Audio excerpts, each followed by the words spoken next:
আসসালামু আলাইকুম শিক্ষার্থীরা, তোমরা কেমন আছো? আশা করি ভালো আছো। শিক্ষার্থীরা, আজকে আমি নবম শ্রেণীর হিসাব বিজ্ঞান বিষয়ের উপর একটি ক্লাস নেব। তো ক্লাসের শুরুতে তোমাদেরকে স্বাগতম জানাচ্ছি। তো শিক্ষার্থীরা, আজকে ক্লাসটি শুরু করছি, তোমরা মনোযোগ সহকারে ক্লাসটি দেখো।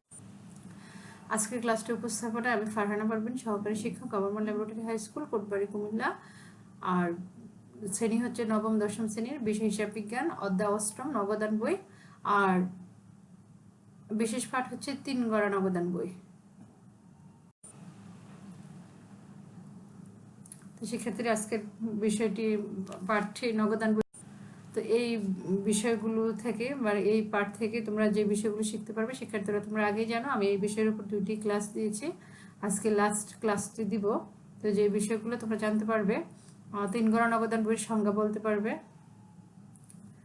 3 গড়া নগদান বইয়ের ছক অঙ্কন করতে পারবে, 3 গড়া নগদান বই প্রস্তুত করতে পারবে, নগদ প্রাপ্তি ও নগদ প্রদান জাবেদা প্রস্তুত করতে পারবে। শিক্ষার্থীরা লক্ষ্য করো, 3 গড়া নগদান বই এই বিষয়টা আমরা গত ক্লাসে পড়েছিলাম। আজকে পাঠের সুবিধার্থে বিষয়টি আজকে আবার পুনরাবৃত্তি করছি। 3 গড়া নগদান বই করার সময় 3 গড়া নগদান বইটিও বিষয়ের নগদান বই কি সেটা যেমন জানতে হবে, পাশাপাশি যেহেতু 3 গড়া নগদান বইয়ে বাট্টা সংক্রান্ত বিষয়গুলো অন্তর্ভুক্ত হয়, সেহেতু বাট্টার বিষয়গুলো এখানে খুব ভালো করে জানতে হবে। দেখো, 3 গড়া নগদান বই হচ্ছে নগদ এবং ব্যাংক লেনদেনের পাশাপাশি বাট্টা প্রাপ্তি ও প্রদান সংক্রান্ত লেনদেনগুলো 3 গড়া নগদান বইতে লেখা হয়। লক্ষ্য রেখো, 2 গড়া নগদান বইতে নগদ এবং ব্যাংক সংক্রান্ত লেনদেনগুলো লিপিবদ্ধ করা হয়, কিন্তু 3 গড়া নগদান বইতে নগদ এবং ব্যাংক সংক্রান্ত লেনদেনের পাশাপাশি বাট্টা প্রাপ্তি ও বাট্টা প্রদান সংক্রান্ত লেনদেনগুলো সেখানে অন্তর্ভুক্ত করা হয়। তো শিক্ষার্থীরা, 3 গড়া নগদান বই প্রস্তুতের সময় নগদ উদ্বৃত্ত, ব্যাংক উদ্বৃত্ত, মোট প্রদত্ত বাট্টা, মোট প্রাপ্ত বাট্টার পরিমাণ জানা যায়। ধারে বিক্রিত পণ্যের অর্থ দ্রুত আদায়ের জন্য বিক্রেতা ক্রেতাকে যে বাট্টা দিয়ে থাকে, এই বাট্টাকে নগদ বাট্টা বলে, আর এই বাট্টাগুলো 3 গড়া নগদান বইতে অন্তর্ভুক্ত হয়। শিক্ষার্থীরা, সেখানে নিচে আমরা বাট্টা সংক্রান্ত বিষয়গুলো আলাদাভাবে দেখিয়েছি, তাহলে তোমরা অবশ্যই মনে রাখো যে 3 গড়া নগদান বই হচ্ছে সেখানে 3টা করে উভয় পাশে 6টা টাকার ঘর থাকে। টাকার ঘরগুলো হচ্ছে নগদের জন্য একটি ঘর, ব্যাংক লেনদেনের জন্য একটি করে ঘর এবং বাট্টার জন্য একটি করে ঘর থাকে, অর্থাৎ উভয় পাশে টাকার ঘর থাকে 6টি এবং 3 গড়া নগদান বইতে মোট 14টি ঘর থাকে। তো শিক্ষার্থীরা, 3 গড়া নগদান বইতে যেহেতু বাট্টা সংক্রান্ত লেনদেনগুলো লিপিবদ্ধ করা হয়, আমরা বাট্টার বিষয়টা একটু ভালোভাবে আজকে পড়বো, কিন্তু আমরা আগেই নগদ এবং ব্যাংক সংক্রান্ত লেনদেনগুলো সম্পর্কে তোমাদেরকে আলোচনা করেছি এবং আমরা অঙ্কের মাধ্যমেও দেখিয়েছি। তো আজকে বাট্টা সংক্রান্ত লেনদেনগুলো আমরা পড়বো। দেখো, প্রচলিত নিয়ম অনুসারে বা ব্যবসায়ী চুক্তির ভিত্তিতে পণ্যের চালান মূল্য বা প্রাপ্য অর্থ বা পাওনা আদায়ের ক্ষেত্রে যে অর্থ মওকুফ করা হয় তাকে বাট্টা বলা হয়।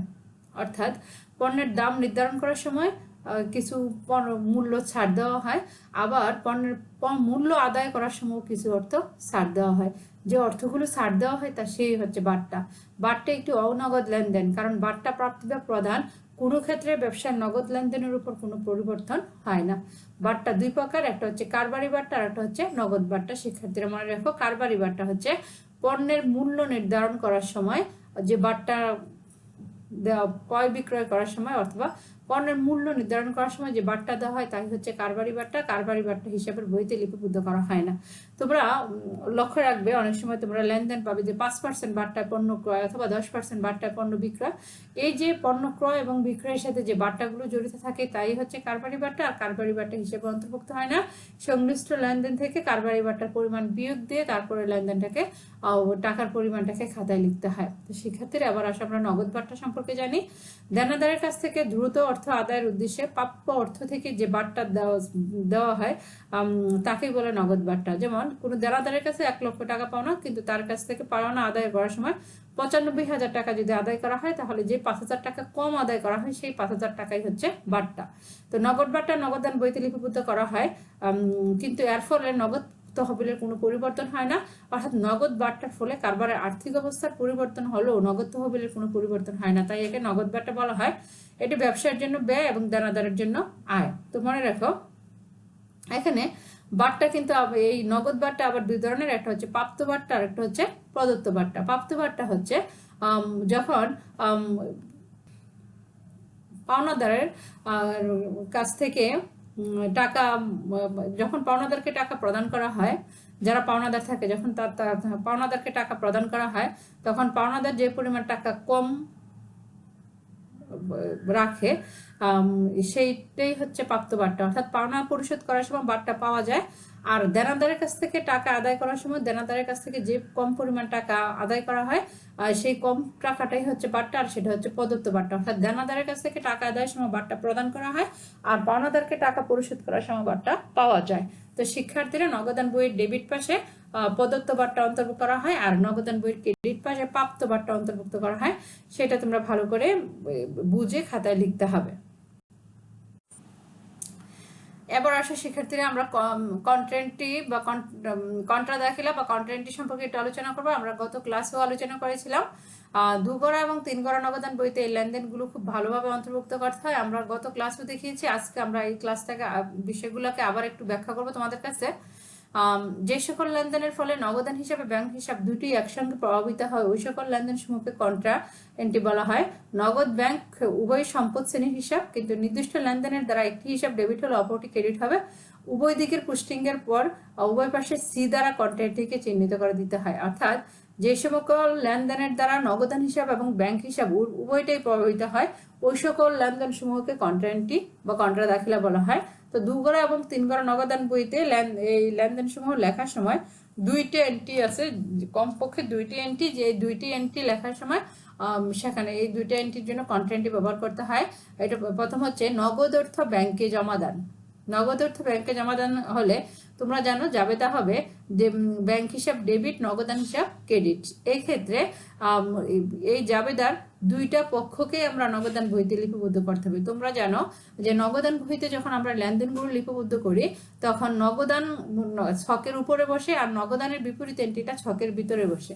কিন্তু শিক্ষার্থীরা এই ক্ষেত্রে লক্ষণীয় যে কন্ট্রা এন্ট্রির ক্ষেত্রে এই সেখানে নগদ অর্থ ব্যাংকে জমাদান হলে যে দুটো এন্ট্রি হয়, যেমন ব্যাংক হিসাব ডেবিট, নগদান হিসাব ক্রেডিট, সেখানে ছকের ভিতরে উভয়টাইকে, অর্থাৎ নগদান হিসাব এবং ব্যাংক হিসাব উভয়টাইকে ছকের ভিতরে লিখতে হয়। আর লেখার সময় ব্যাংক হিসাব ডেবিট আছে সেটা ক্রেডিট পাশে লিখতে হয়, ব্যাংকের টাকাটা নগদের ঘরে লিখতে হয়। আবার নগদান হিসাব ডেবিট আছে, এটা নগদান হিসাব ক্রেডিট আছে, সেটাকে ডেবিট পাশে লিখতে হয়, নগদের অর্থটাকে ব্যাংকের ঘরে লিখতে হয়। এটা হচ্ছে কন্ট্রা এন্ট্রি বা বিপরীত দাখিলা। অর্থাৎ যা জাবেদায় হবে, কিন্তু তার লেখার সময় নগদান বইতে সম্পূর্ণ উল্টা করে লিখতে হবে। তো শিক্ষার্থীরা তেমনি একটি হচ্ছে নগদ অর্থ ব্যাংকে জমাদান, আর অপরটি হচ্ছে ব্যবসায়ের প্রয়োজনে ব্যাংক থেকে উত্তোলন। তো ব্যাংক থেকে উত্তোলন করলে জাবেদানটি হবে নগদান হিসাব ডেবিট, ব্যাংক হিসাব ক্রেডিট। তেমনি নগদান হিসাব ডেবিট হলে এটাকে ক্রেডিট পাশে লিখতে হবে, নগদের টাকা ব্যাংকের ঘরে লিখতে হবে। আবার ব্যাংক হিসাব ক্রেডিট হলে সেটাকে ডেবিট পাশে লিখতে হবে, ব্যাংকের টাকাটা নগদের ঘরে লিখতে হবে। এখানে টিক চিহ্ন দিয়ে দেখানো হয়েছে। তো শিক্ষার্থীরা এই গেল কন্ট্রা এন্ট্রি, এটা আমরা আগে আলোচনা করেছি। এরপরে দেখো বাকি আরো কিছু এন্ট্রি আছে, যেমন জমাকৃত চেক প্রত্যাখ্যান। যদি এরকম কোন এন্ট্রি আসে, জমাকৃত চেক প্রত্যাখ্যান হলে আমরা সেটাকে যদি আমরা চেক ব্যাংকে জমা দেই, যেদিন আমরা চেক পাই সেদিনই যদি আমরা ব্যাংকে জমা দেই, তাহলে নগদান বই ডেবিট পাশে লিখি। আর যদি জমাকৃত চেক প্রত্যাখ্যান হয়, তাহলে চেকটা যেহেতু চেকের অর্থ যেহেতু পাওয়া যায় না, সেহেতু চেকের টাকাটাকে আমরা ক্রেডিট পাশে লিখতে হবে। শিক্ষার্থীরা মনে রাখবে। এবং এরপরে আসে প্রদত্ত চেক প্রত্যাখ্যান। অর্থাৎ কাউকে যদি চেক প্রত্যাখ্যান করা হয়, তাহলে এই চেক প্রদান করলে ক্রেডিট পাশে লিখতে হয়, আর যেহেতু চেকটি প্রত্যাখ্যান হয়েছে সেহেতু এটাকে উল্টা পাশে লিখতে হবে, ডেবিট পাশে, এবং টাকাটা ব্যাংকের ঘরে দেখাতে হবে। অর্থাৎ এই প্রদত্ত চেকের টাকাটা যাকে আমি প্রদান করে, পাওনাদারকে যদি প্রদান করি, সে পাওনাদার টাকাটা পায় নাই, সে টাকাটা পাওনা রয়ে গেছে, যার কারণে এই টাকাটাকে আমাদের ডেবিট পাশে দেখাইতে হবে। আর ব্যাংক সুদ মঞ্জুর করলে নগদান বই ডেবিট পাশে ব্যাংকের ঘরে দেখাইতে হবে, আর ব্যাংক কর্তৃক ধার্যকৃত চার্জ নগদান বই ক্রেডিট পাশে ব্যাংকের ঘরে দেখাইতে হবে। শিক্ষার্থী এই সমস্ত এন্ট্রিগুলো নিয়ে মাঝে মাঝে তোমরা অনেক সমস্যায় পড়ে যাও, যার কারণে এই এন্ট্রিগুলোকে আমি আবার পুনরায় দেখিয়েছি। শিক্ষার্থীরা এখন লক্ষ্য করো 3 গড়া নগদান বইয়ের ছক। দেখো এখানে 14টা ঘর আছে। ডেবিট পাশে আছে তারিখ, টাকা প্রাপ্তি, ভাউচার নং, খতিয়ান পৃষ্ঠা, প্রদত্ত বাট্টা, নগদ ব্যাংক, নগদ টাকা, ব্যাংক টাকা।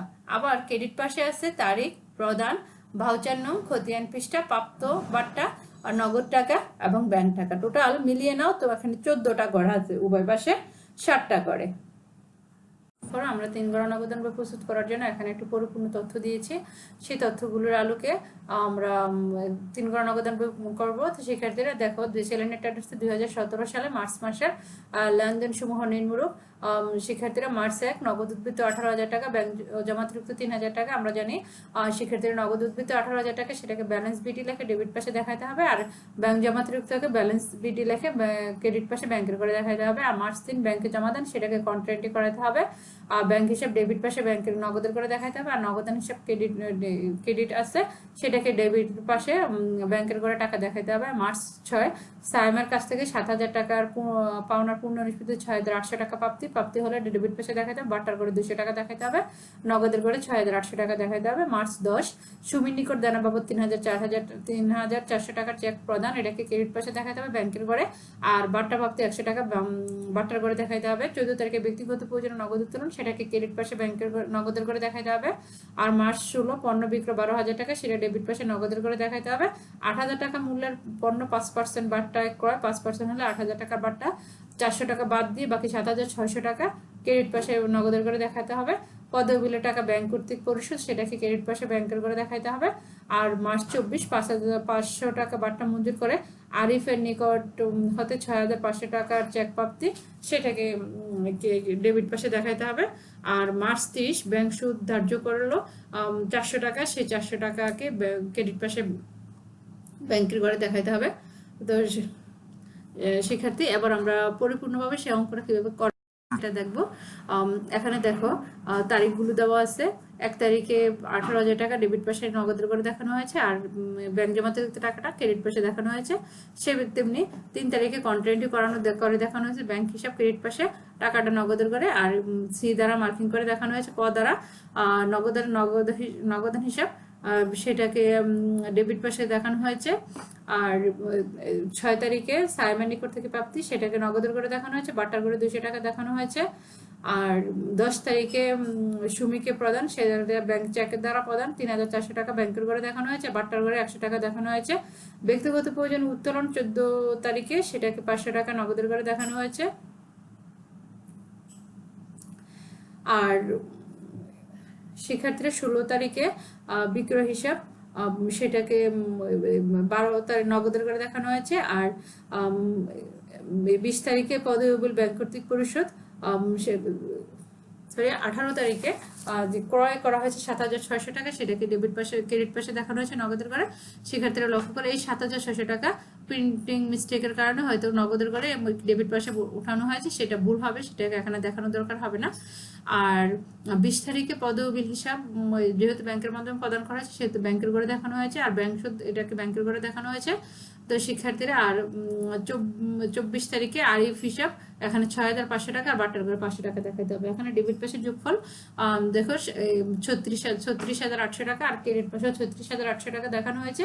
36,800 টাকা দেখানোর পরে এই 36,800 টাকা থেকে 500 টাকা, 5,500 এবং 7,600 টাকা বিয়োগ করে দেখানোর পর উদ্বৃত্ত রয়েছে, যেটাকে ব্যালেন্স শিটে 31 তারিখে দেখানো হয়েছে 23,700 টাকা দ্বারা।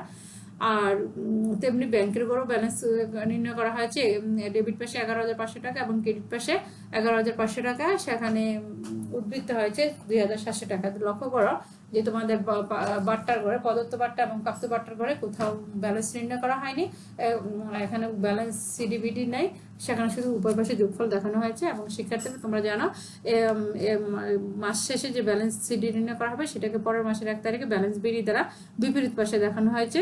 তো আমি আশা করি তোমরা 3 গড়া নগদ বই করতে পারবে, যেহেতু তোমরা 2 গড়া নগদান বই করা হয়েছে, সেখানে নতুন করে শুধুমাত্র বাট্টার বিষয়গুলো আসছে যেটা দেখানো হয়েছে। তো আমি আশা করি তোমরা করলে এই বিষয়টা পারবে এবং মনোযোগ সহকারে বারবার করার চেষ্টা করবে। এবার আগে আমরা নগদ প্রাপ্তি এবং নগদ প্রদান জাবেদা সম্পর্কে দেখো। নগদ প্রাপ্তি জাবেদা, এখানে নগদ প্রাপ্তি জাবেদায় সাধারণত নগদের প্রাপ্তি যে লেনদেনগুলো সেগুলো এখানে দেখানো হয়। এখানে নগদ প্রাপ্তির ক্ষেত্রে নগদ এবং নগদের সমতুল্য যে লেনদেনগুলো, যেমন নগদে বা চেকে বা এটিএম কার্ডের মাধ্যমে যদি টাকা পাওয়া যায়, সেটাও নগদের ঘরে নগদ প্রাপ্তির ঘরে দেখানো হয়। এখানে ছকটি খুবই গুরুত্বপূর্ণ, ছকটি ভালোভাবে দেখতে হবে। যেমন তারিখ, ক্রেডিট হিসাব খাত হচ্ছে কার কাছ থেকে টাকাগুলো পাওয়া গেল, সূত্র যে টাকা পাওয়া যাবে সেখানে নগদের করে ডেবিট করে দেখাইতে হবে, বাট্টা থাকলে ডেবিট করে দেখাইতে হবে। আর বিক্রয় বাবদ যদি টাকা পাওয়া যায় বিক্রয় করে দেখাইতে হবে, দেনাদারের কাছ থেকে টাকা পেলে দেনাদারের করে দেখাইতে হবে। আর বিক্রয় এবং দেনাদার ছাড়া যদি অন্য কোনো খাতে টাকা পাওয়া যায় তাহলে অন্য কোনো খাতে টাকাটা দেখাইতে হবে, কোন খাতে টাকা পাওয়া গেল। নিচে নগদ প্রাপ্তি জাবেদা প্রস্তুতি দেওয়া আছে। দেখো, শাহজাহান কঙ্গের 2017 সালের মে মাসে নিম্নোক্ত নগদ প্রাপ্তি সমূহ ঘটেছে। মে 3 নগদ বিক্রয় 10,000 টাকা, মে 5 শফিক ট্রেডার্সের নিকট থেকে প্রাপ্তি 3,000 টাকা, মে 10 অতিরিক্ত মূলধন আনার 5,000 টাকা, মে 15 জামান এন্ড সঞ্চয় নিকট থেকে 4,000 টাকা পাওনার পূর্ণ অনুষ্ঠিতিতে 3,800 টাকা প্রাপ্তি, এবং মে 20 পুরাতন আসবাবপত্র বিক্রয় 1,000 টাকা। শিক্ষার্থীরা তথ্যগুলো সমন্বয়ে নগদ প্রাপ্তি জাবেদা পূর্ণ দেওয়া হয়েছে। দেখো, বিক্রয় বাবদ যেহেতু টাকা পাওয়া গেছে সেটাকে উল্লেখ করা হয়নি, টাকাটা সরাসরি নগদের করে এবং বিক্রয়ের করে দেখানো হয়েছে। শফিক ট্রেডার্সের নিকট থেকে টাকা পাওয়া গেছে, এটা নগদের করে দেখানো হয়েছে, এবং দেনাদার যেহেতু শফিক ট্রেডার্স দেনাদার তার ঘরে দেখানো হয়েছে। মূলধন বাবদ যে হাতে কোনো ঘর নেই নগদের করে দেখানো হয়েছে, আর অন্যান্য হিসেবে করে দেখানো হয়েছে। আর জামান সন্সের নিকট থেকে টাকা প্রাপ্তি সেটা নগদের করে সবগুলো টাকাই দেখাতে হবে। আর এরপর কোন কোন খাতে টাকা পাওয়া হয়েছে সেটা দেখানো হয়েছে। যেহেতু জামান এন্ড সন্স দানাদার সেহেতু দানাদারের করে টাকা দেখানো হয়েছে। আর আসবাবপত্র বাবদ টাকাটা অন্যান্য হিসাবে করে দেখানো হয়েছে, আর দানাদারের করে হিসাবে দেখানো হয়েছে। শিক্ষার্থীরা এখানে লক্ষ্য রাখবে, ডেবিট পাস এবং ক্রেডিট পাস উভয় পাস সমান হতে হবে। এবং দেখো, ডেবিট পাশে নগদের করে টাকাগুলো যোগফল নির্ণয় করা হয়েছে 22,800 টাকা, এবং বাট্টার করে দেওয়া হয়েছে 200 টাকা, টোটাল 23,000 টাকা। তেমনি ক্রেডিট পাশেও দেখো 10,000, 7,000 এবং 6,000 যোগ করলে টোটাল 23,000 টাকাই হবে। অর্থাৎ ডেবিট পাস এবং ক্রেডিট পাস উভয় পাস সর্বদা সমান হতে হবে। শিক্ষার্থীরা, আমি আশা করি তোমরা নগদ প্রাপ্তি জাবেদা কিভাবে লিখতে হয় এবং করতে হয় সেটা পারবে, এবং অবশ্যই ছক অনুসারে সুন্দরভাবে সাজিয়ে লিখতে হবে। তো শিক্ষার্থীরা, আবার আসলে আমরা নগদ প্রদান জাবেদা লিখি। আর ওখানে নগদ প্রাপ্তি জাবেদার একটা উদাহরণ দেওয়া আছে, কিছু কাজও দেওয়া আছে, সেই কাজ অনুসারে তোমরা এটা করে পরে আমাদেরকে দেখাবে। তো এবার আসলে আমরা নগদ প্রদান জাবেদাও নগদ প্রাপ্তির মতো নগদ এবং নগদের সমতুল্য লেনদেনগুলো এখানে অন্তর্ভুক্ত হবে। অর্থাৎ কোন কোন খাতে টাকা প্রদান করা হলে এটা নগদে না চেকে না ব্যাংকের মাধ্যমে সেই টাকাগুলো এখানে দেখাইতে হবে। চেকের মাধ্যমে টাকা প্রদান করলে চেক নম্বর উল্লেখ করতে হবে, এবং ডেবিট হিসাব খাতে অর্থাৎ কোন কোন খাতে টাকা প্রদান করা হলো। যদি ক্রয় বাবদ প্রদান করা হয় ক্রয় ডেবিট হবে, ক্রয়ের করে দেখাইতে হবে। পাওনাদারকে টাকা প্রদান করলে পাওনাদারের করে দেখাইতে হবে। আর যদি ক্রয় এবং পাওনাদার ছাড়া অন্যান্য কোনো খাতে টাকা প্রদান করা হয় সেই খাতগুলো লক্ষ্য করতে হবে, লিখে দেখাইতে হবে। এছাড়া সকল টাকায় যত টাকা প্রদান করা হয়েছে সেটা নগদের করে ক্রেডিট করতে হবে, আর বাট্টা করে ক্রেডিট করে, বাট্টা থাকলে বাট্টার করে ক্রেডিট করে দেখাইতে হবে। তো শিক্ষার্থীরা, নগদ প্রদান জাবেদার জন্য কিছু তথ্য দেওয়া আছে। দেখো, জুলাই 2 নগদে পণ্য কর 5,000 টাকা, সেটা যেহেতু ক্রয় করা হয়েছে সেহেতু সেটা ক্রয়ের করে এবং নগদের করে সরাসরি দেখানো হয়েছে। আর জুলাই 5 পাওনাদার মিলন ট্রেডার্সকে চেক বাবদ টাকা প্রদান করা হয়েছে, চেকের নম্বরটা উল্লেখ করা হয়েছে এবং টাকাটা পাওনাদারের ঘরে দেখানো হয়েছে আর নগদের ঘরে দেখানো হয়েছে। আসবাবপত্র ক্রয় পাওনাদার টাকাটা আসবাবপত্রের ঘরে এবং অন্যান্য হিসাবের ঘরে, যেহেতু আসবাবপত্রের কোনো খাত নেই। আর ঋণের সুদ সেটা অনুরূপ, সেটা ঋণের সুদ টাকাটা ঋণের অন্যান্য হিসাবের করে আর নগদের করে দেখানো হয়েছে।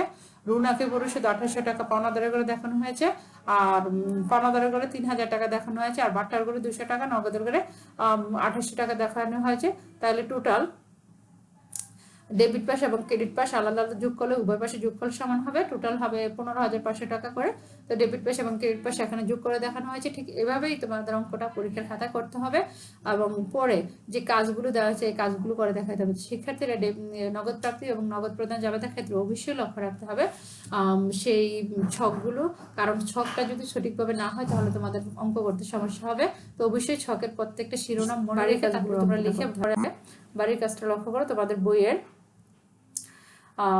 দুইটি অঙ্ক দেওয়া আছে, সৃজনশীল 2 এবং সৃজনশীল 3। সেখানে এতদিন যাবত আমরা যে ক্লাসগুলো করিয়েছি এই ক্লাসগুলোর ভিত্তিতে এই তথ্যগুলো দেখানো হয়েছে। 1 ঘর নগদান, 2 ঘর নগদান, 3 ঘর নগদান, নগদ প্রাপ্তি জাবেদা, নগদ প্রদান জাবেদা এবং এনাদার আরো কিছু তথ্য এখানে কাজ করতে হবে। তো শিক্ষার্থীরা, আমি আশা করি তোমরা এই কাজগুলো করে যখন বিদ্যালয় খুলবে তখন আমাদেরকে এগুলো দেখাবে, তাহলে আমরা হয়তো বুঝতে পারবো যে তোমরা ভালোভাবে শিখেছো।